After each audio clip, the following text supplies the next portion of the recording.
3 pontos também, e finalizo com esse gancho que você levantou, essa bola que você levantou. Os 3 pontos, passando as questões, né, do Celso, Ricardo, André e William, eu começaria pelo Celso, a questão da geopolítica e do sistema internacional. Como é que a gente estrutura, pensa um ordenamento, o que é isto, é caos, aponta para um período de uma paz mais duradoura, é conflito iminente. Eu acho que tem uma variável fundamental, absolutamente fundamental, que é a estratégia de defesa norte-americana de 2017, que ela aponta, né? Que é a desvinculação da política externa norte-americana de um sistema de valores. E aí, eu colocaria aqui um ponto. Em 7 de agosto de 1945, quando Henry Truman autoriza o ataque aéreo a Hiroshima, ele diz o seguinte: a bomba atômica permite intensificar de uma maneira nova e revolucionária a destruição do Japão.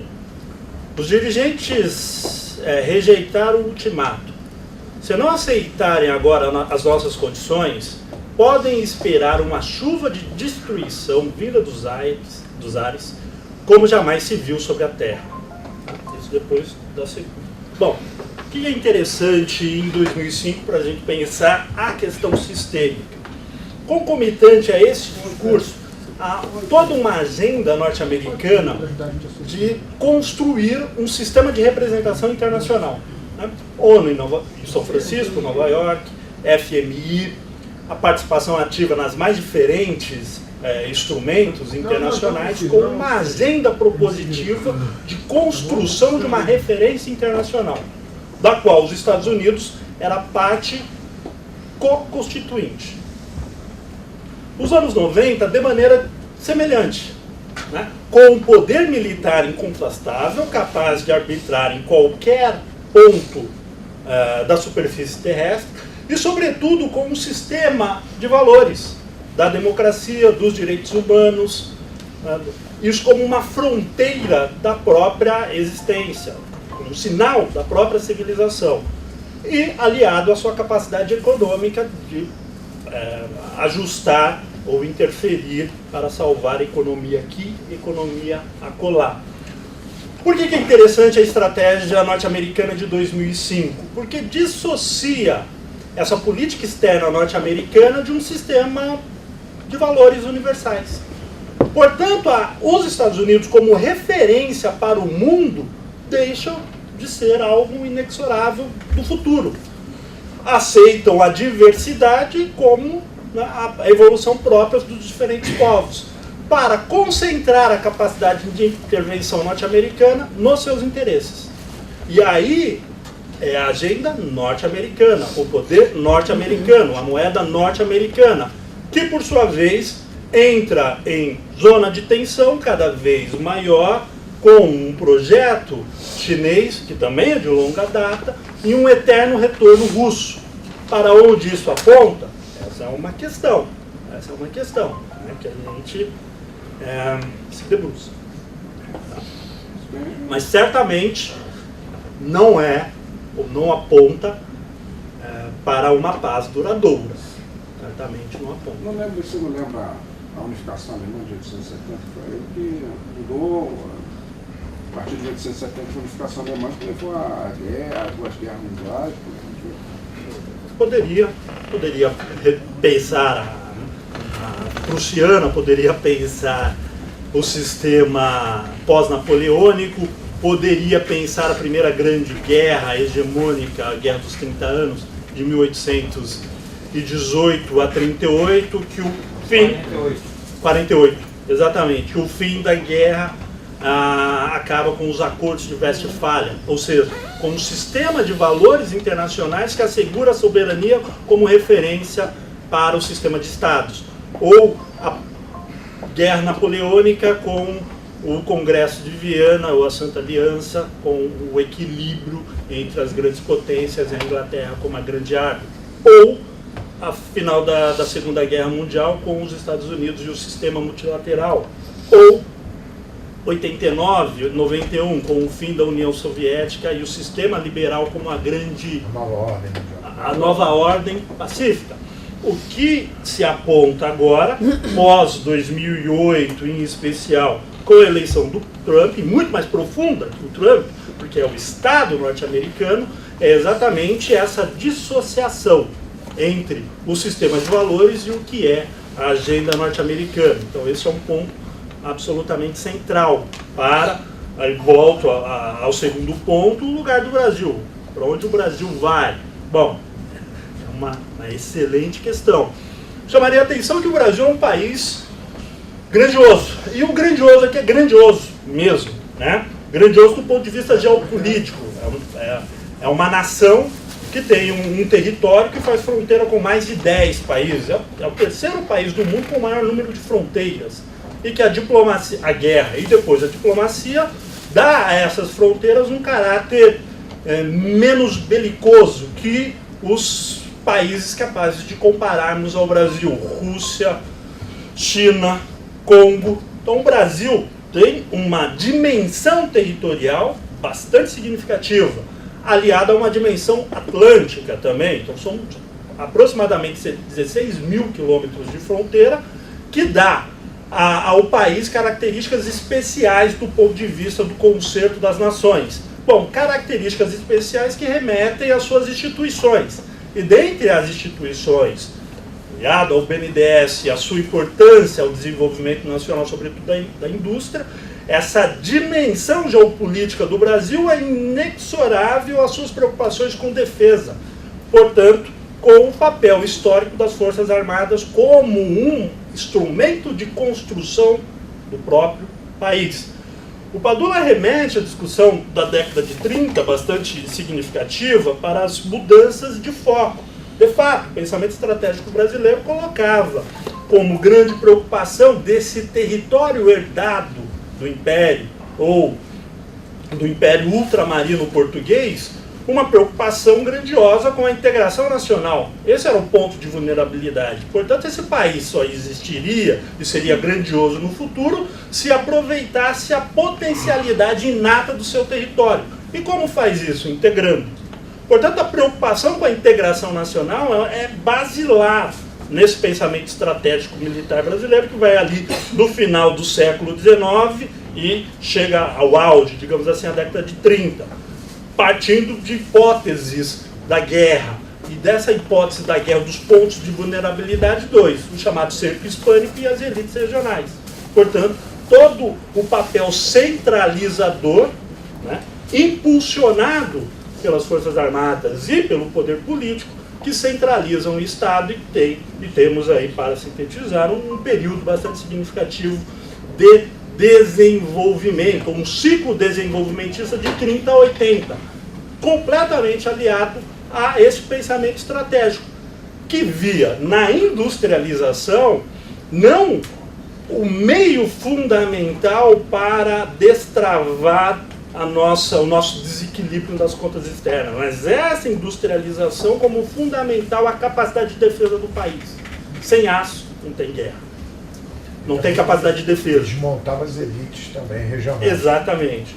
Portanto, esse salto, isso está muito ligado à questão de um norte e de objetivos absolutamente claros para guiar parte da política nacional quanto à integração, quanto à industrialização e quanto, aí sim, bastante sensível ao pensamento militar e à função da instituição, que ela tem muitas singularidades, que é a incorporação de tecnologias sensíveis.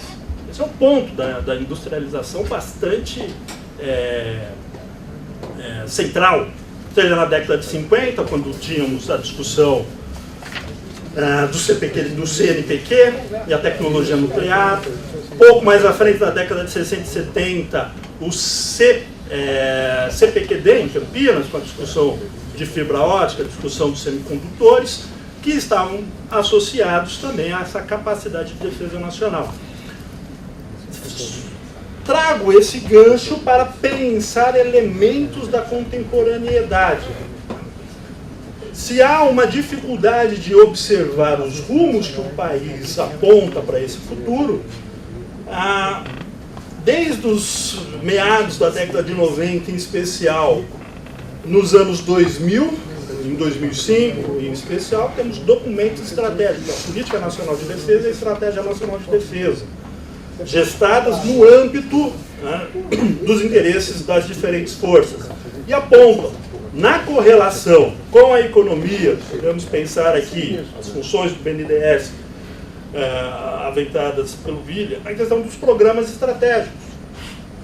Então, tanto Marinha, quanto Exército, quanto Força Aérea, elencam para essa capacidade de defesa futura do país o desenvolvimento de tecnologia. Qual tecnologia? Aquela que temos dificuldade de importar, por restrições claras, diretas, dos nossos aliados. É a tecnologia para a produção de aviões significativos, como o KC-390, é a questão do ProSub, da Marinha, é a questão da cibernética, dada a nossa imensa vulnerabilidade nesse setor, direcionada para o Exército, que também tem o seu programa, Sistema Astro, de dissuasão extra-regional, lançamento de mísseis, o seu sistema de blindados. Tudo isso requer, para um país que busca constantemente a reafirmação da sua soberania, uma capacidade de defesa. Não há defesa sem indústria. E não há defesa sem indústria, e não há forças armadas capazes de responder aos desafios da nação sem a incorporação de elementos sensíveis. Então isso está posto, isso está na mesa. Isso está todos os programas estratégicos hoje em curso. Um segundo ponto, e é um ponto absolutamente central para pensarmos a economia de defesa e que rumos daremos na retomada daquilo que antigamente chamávamos Projeto Nacional. Entretanto, e aí finalizo, o conjunto das situações contemporâneas também colocam uma série de desafios enormes, sobretudo do ponto de vista da gestão das nossas calamidades. E o Rio de Janeiro está sob intervenção, uma dupla intervenção. Uma intervenção do âmbito fiscal e uma intervenção na área da segurança pública, no qual as Forças Armadas foram convocadas para atuar em uma atividade que não é a sua função constitucional precisa. Não foi em nenhum momento interesse das Forças Armadas. E a função que desenvolveu aqui no Rio de Janeiro é absolutamente interessante para pensarmos como um laboratório, para pensarmos exatamente que legado ela deixa, quais foram as percepções que a sociedade teve em relação às funções desenvolvidas, quais foram as suas atividades do ponto de vista da gestão da administração pública. Né? As Forças Armadas tivemos um interventor com o mesmo nível do ponto de vista político e estratégico do governador, então ele respondia como governador da área de segurança pública, e todo um trabalho interno de reconstituição das instituições de segurança pública. Não é um trabalho ostensivo como parte significativa da sociedade carioca desejava, ou seja, tanque na rua, né, exército monitorando as ruas, fazendo incursões policiais. Isso é parte das atividades, mas parte significativa foi a recuperação da capacidade operativa das instituições de segurança pública do Estado do Rio de Janeiro, nos seus mais diferentes níveis. Seja um sistema integrado de compras e aquisições, né, viaturas de polícia, compra de viaturas novas, que por diversas razões passaram por um momento de amplo sucateamento. Havia licitações que compravam viaturas para a Polícia Civil, desconectadas da Polícia Militar. Um sistema integrado de compras dá um ganho de eficiência econômica, administrativa, absolutamente significativo. Por quê? Porque as Forças Armadas têm como função institucional a gestão da defesa em um país continental como o Brasil. Mesmo não tendo uma hipótese imediata de conflito, a própria administração rotineira de um país como este dá à instituição uma capacidade operativa nacional, dados os seus contingentes, o volume de recursos empregados, a sua regularidade, o nível de preparação, de formulação de projetos, de prospecção futura, que muito dialoga com necessidades do setor público. Então, o BNDES, respondendo à questão do William, acredito que também, é uma função de Estado e pensa no longo prazo, assim como as Forças Armadas. Há uma agenda absolutamente convergente de ações, seja na retomada e potencialização dessa economia de defesa, sejam questões que desaguam na última instância, que eu poderia dizer, do poder nacional. Na situação ápice de calamidade, são as Forças Armadas aquelas, por função constitucional, que acabam operando ou sendo convocadas a operar. E aí, elementos interessantes para pensarmos. Né? E aí, aceitando a provocação, provocação no sentido em que todos pensamos muito o momento em que estamos vivendo. Há níveis significativos de impasse, mas é importante pensar que as Forças Armadas são uma corporação muito grande, né? E há pelo menos 3 grandes forças. Só pensando o lado que dialogo mais, porque trabalho, o Exército é uma instituição nacional, diversa, e que não tem porta-vozes políticos, tem funções constitucionais.